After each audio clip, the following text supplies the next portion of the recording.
Olá, meus amigos, sejam bem-vindos. Eu sou o Marcos Paz, aqui do canal Teologia Contextualizada. Espero que todos possam estar bem com a graça e a bondade de nosso Deus e Pai, nosso Senhor Jesus Cristo e a presença doce do Espírito Santo de Deus. Você que tem acompanhado nossas exposições nas Escrituras Sagradas e nas ramificações teológicas, sejam elas bíblicas, históricas, sistemáticas e práticas, nossa meta, nosso objetivo é fomentar boas exposições que contemplem a revelação de Deus. E nós estamos falando aí da Bíblia Sagrada, de forma, bem ampla, em diversas exposições, soltando no canal aí vários vídeos que você pode acompanhar, rever, pensar, refletir, estudar, acrescentar e até mesmo comentar lá no canal Teologia Contextualizada, que vai ser uma benção poder aí responder, a trazendo aí as redes sociais, @Teologia Contextualizada, que é o YouTube. Se inscreve lá no canal lá e compartilha com mais pessoas. E no Instagram, Teologia Underline Contextualizada, tá certo? Nós estamos trabalhando aí dentro dessas redes sociais aí para fomentar realmente boa teologia, boa exposição, até porque a teologia ela é serva da revelação de Deus, aonde Deus permite nós conhecermos a sua pessoa, a pessoa de Cristo, a pessoa do Espírito Santo e diversas temáticas que de Gênesis a Apocalipse fala. Olha só, você sabia que as escrituras sagradas, ela tem 4 temas espetaculares: criação, queda, redenção e consumação, e o seu tema ápice dos 66 livros, a redenção. É um livro que aborda temáticas maravilhosas que Deus revelou, soprou para nós. A gente tem falado muito de 2 Timóteo, capítulo 3, versículo 16.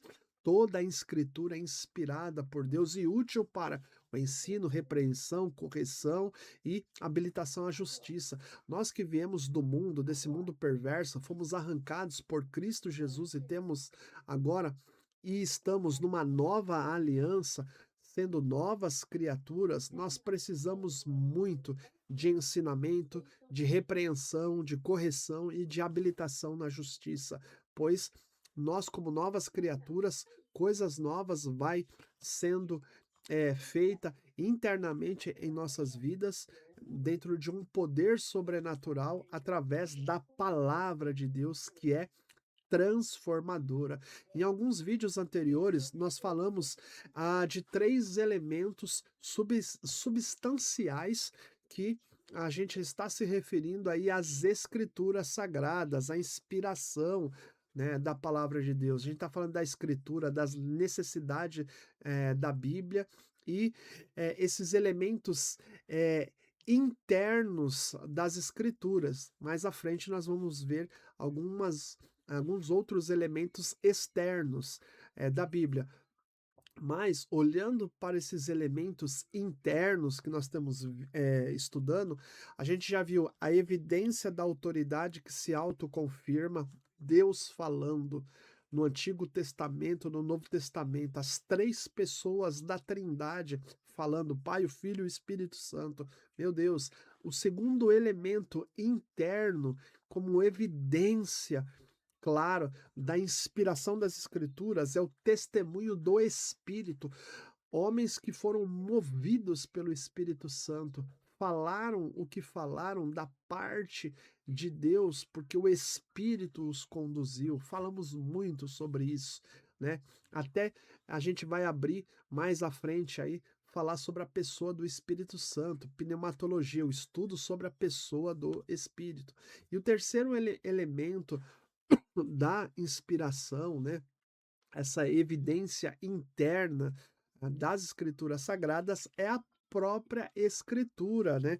A gente viu a evidência da capacidade transformadora da Bíblia, pegando Hebreus capítulo 4, versículo 12, o poder que as escrituras sagradas têm tão profunda de é separar coisas materiais e imateriais, coisas visíveis e invisíveis, a ponto também de manifestar as intenções, os desígnios do coração do homem e a palavra de Deus transformar a vida daquele que vier a crer na pregação da palavra de Deus. Nós vimos lá 1 Coríntios, capítulo 1, a partir do versículo 18, né?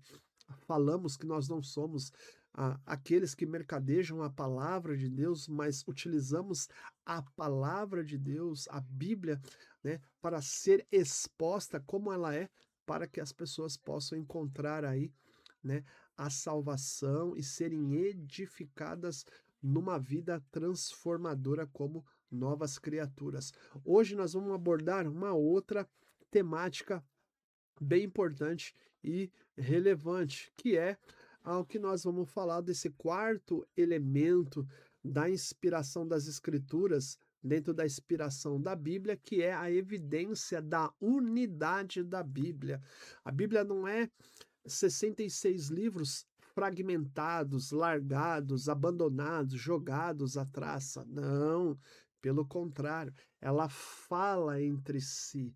Os textos são muito bem correlacionados. Os autores que foram movidos pelo Espírito Santo de Deus tratam, trabalham bem essa unidade que fala a mesma coisa, a mesma palavra intensa de promessa, de verdades, que é imutável, inerrante, infalível, nas quais a Bíblia Sagrada ela tem essa capacidade. Olha que interessante, são 66 livros escritos ao longo de 1.600 anos. É tempo para chuchu.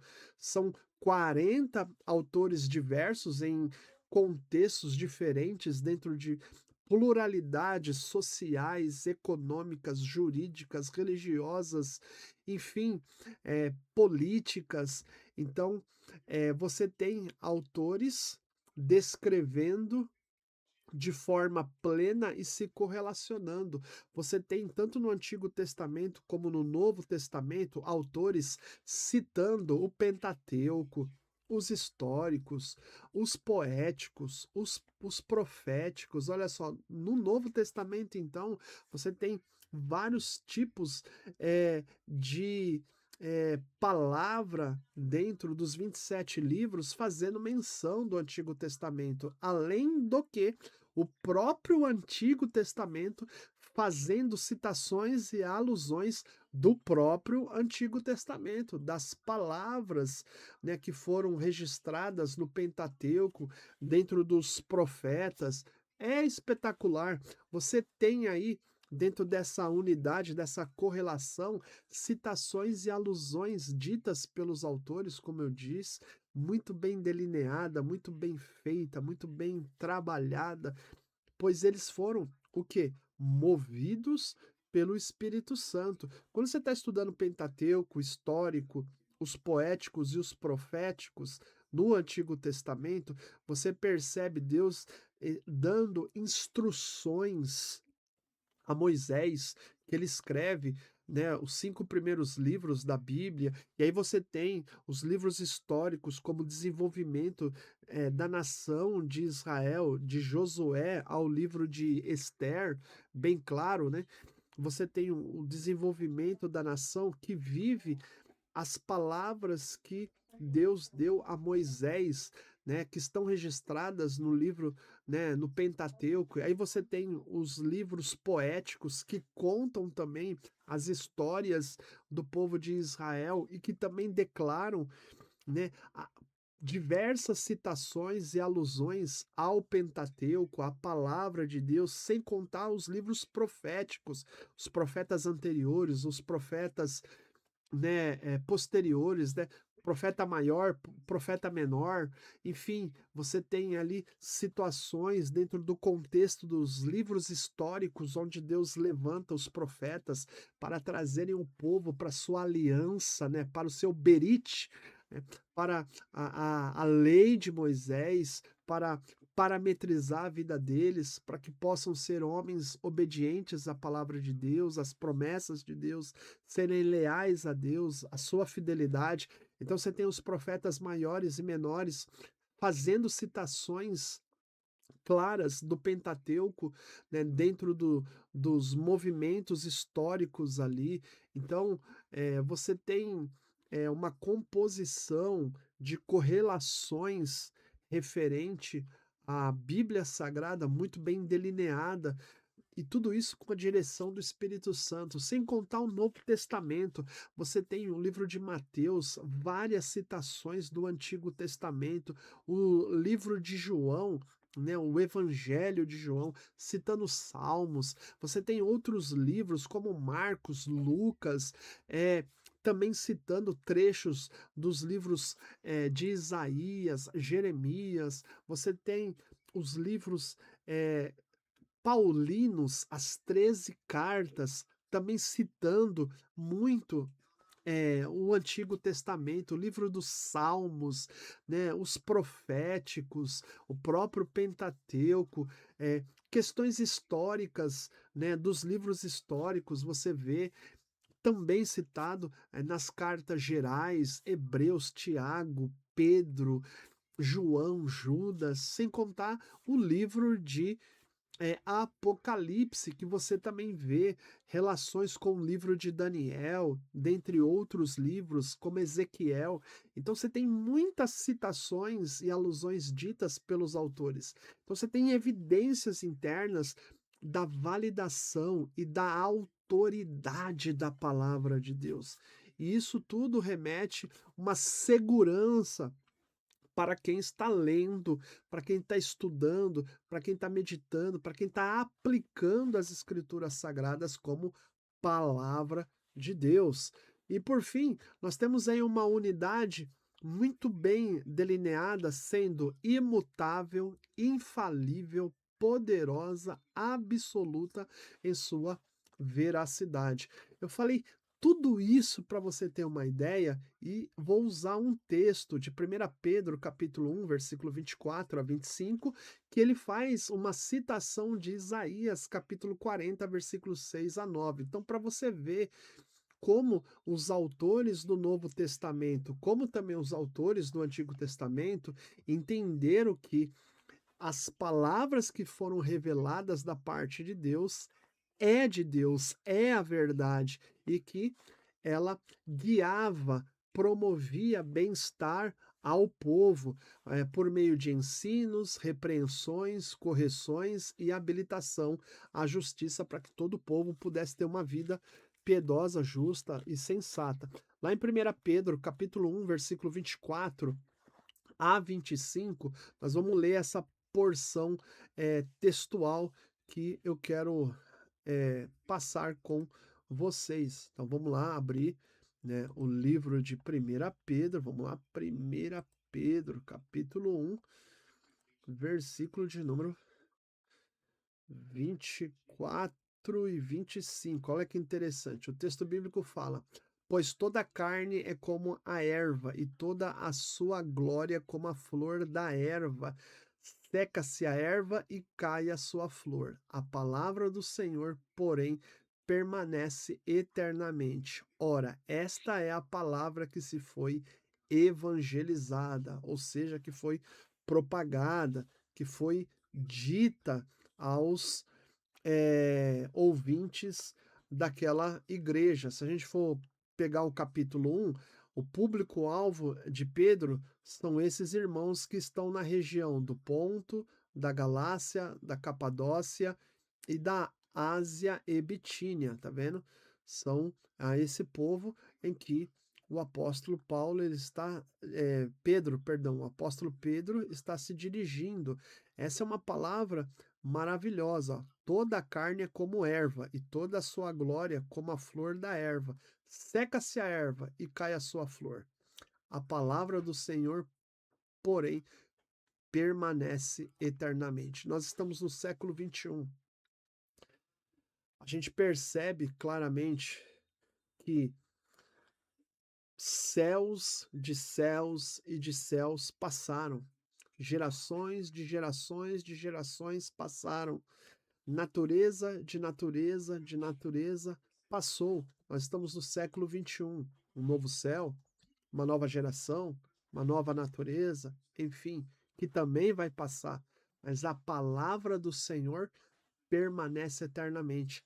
Essa palavra que nós estamos trabalhando, ela falou com as gerações anteriores, anteriores. Falou com a geração de Adão, de Noé, com a geração de Abraão, de Isaac, de Jacó, com a geração de Moisés, de Josué, dos juízes, de Ruth, de Samuel, passando aí pelas gerações da monarquia, né, dos reis, Saul, Davi, Salomão e tantos reis aí, 20 reis do sul, 19 reis do norte, sacerdotes, foi passando pelas gerações aí dos profetas maiores e menores, nos tempos do exílio babilônico, do retorno babilônico, passando aí pelos contextos históricos das nações aí, Babilônia, Medo-Persa, os gregos, né, os romanos, atravessando os tempos de Jesus, dos apóstolos, da patrística, da igreja da Idade Média, da igreja medieval, da igreja contemporânea, e nos dias atuais, a palavra de Deus tem permanecido eternamente, firme e tem alcançado muitos corações. Então você vê aí a evidência da unidade da Bíblia. Você tem pessoas sendo levantadas para abafar as escrituras sagradas, uma geração propagando, né, mentiras contra a Bíblia Sagrada, mas ela continua permanecendo eternamente. Por quê? Porque é a palavra do Senhor, é a palavra de Deus, é a palavra de Jesus. São as palavras que o Espírito Santo de Deus moveu esses homens santos a escrever e tem perdurado até os dias de hoje, tem atuado na sua vida, na minha vida, nas gerações. Olha que espetacular isso.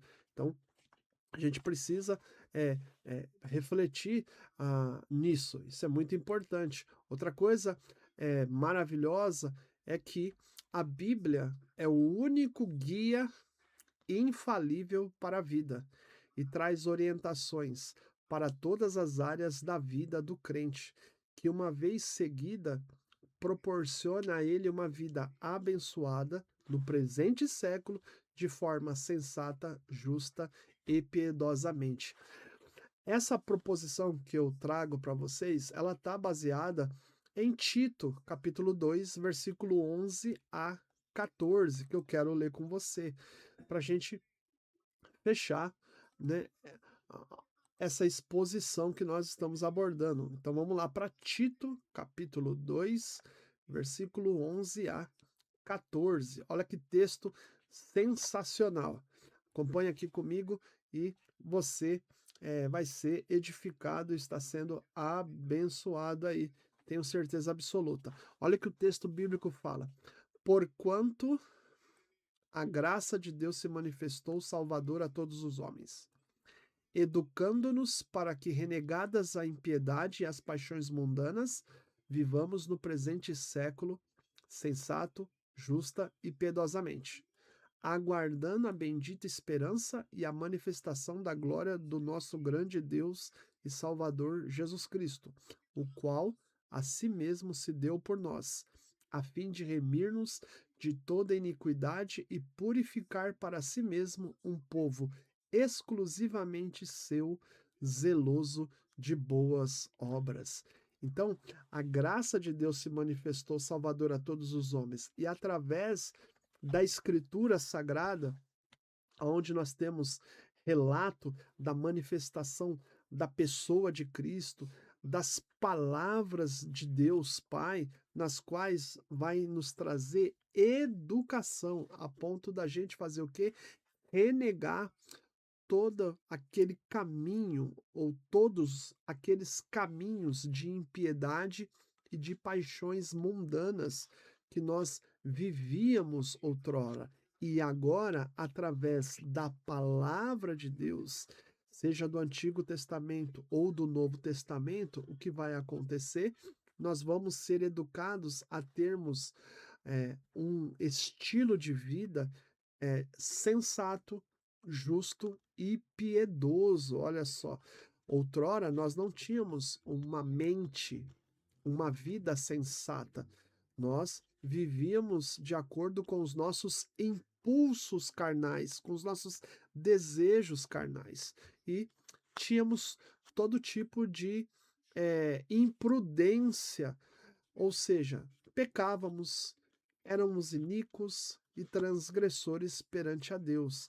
Mas um dia essa graça de Deus se manifestou através da pessoa de nosso Senhor Jesus Cristo, que é a justiça de Deus, que entrou nas nossas vidas e modificou a nossa forma de pensar. Hoje nós não temos mais uma vida insensata, mas uma vida sensata, que vem por meio das Escrituras sagradas, dos ensinos de Deus Pai, de Deus Filho e do Deus Espírito Santo, tornando nossas vidas mais justas e piedosa diante dos homens, diante do Pai, dando testemunho de que somos pessoas regeneradas. Além do que, nós temos uma promessa que as Escrituras apontam desde o Antigo Testamento e com uma evidência maior no Novo Testamento, que é a volta de Cristo Jesus, aguardando a bendita esperança e a manifestação da glória do nosso grande Deus e Salvador, Cristo Jesus. Você vê que Paulo, ele coloca nas escrituras sagradas muito bem colocado o que? A pessoa de nosso Deus, chamado Cristo Jesus, o nosso Salvador. Você vê que ele escreve dentro desse contexto aqui, ó, nosso grande Deus e Salvador, Cristo Jesus. Naquela época existiam muitas divindades, né? Nós estamos falando do Império Romano, que aderiu todo o contexto do Império Grego, e Paulo está dizendo para a igreja, né? Está dizendo para Tito, que é o pastor daquele tempo, que vai instruir outros irmãos ali em Creta, que Jesus é o nosso grande Deus e Salvador. Não há outro Deus e outro Salvador. Era muito comum, nos tempos do Império Romano, os imperadores se intitularem como divindade e como salvadores. Você tem títulos expressivos que o Império Romano dava aos imperadores, como supremos deuses e salvadores da humanidade. E aí Paulo desbanca através aí dos seus escritos, né, da palavra de Deus, da Bíblia Sagrada, que há um só Deus e Salvador, nosso grande Deus e Salvador, que trouxe o quê? Salvação e uma vida sensata, justa e piedosa, das quais estes que são filhos de Deus, povo de Cristo, estão o aguardando a se manifestar. Louvado seja Deus. Existe uma linha teológica de pessoas liberais que desqualificam aí a volta de Jesus, a parousia de Cristo, a ressurreição de Cristo, enfim, que falam que é uma coisa enganosa, não existe nada disso, enfim, são homens perturbadores aí, mas as escrituras sagradas, elas apontam aí que esse grande dia acontecerá, e é o grande dia que o povo de Deus, o povo de Cristo anseia, olha só.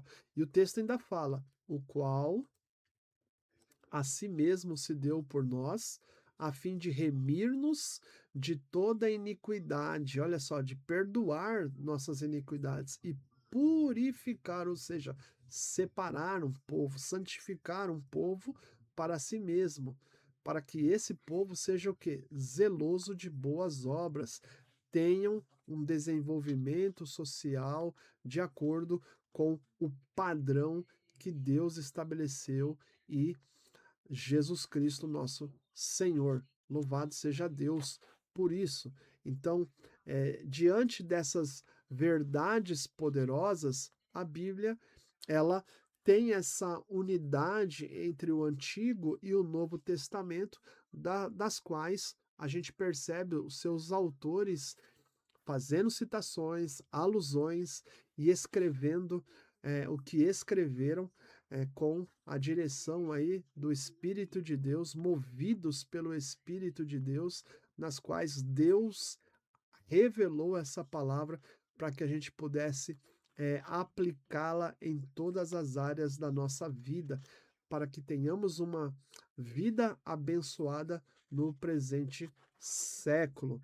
Glória a Deus por isso. Chegamos ao final dessa exposição.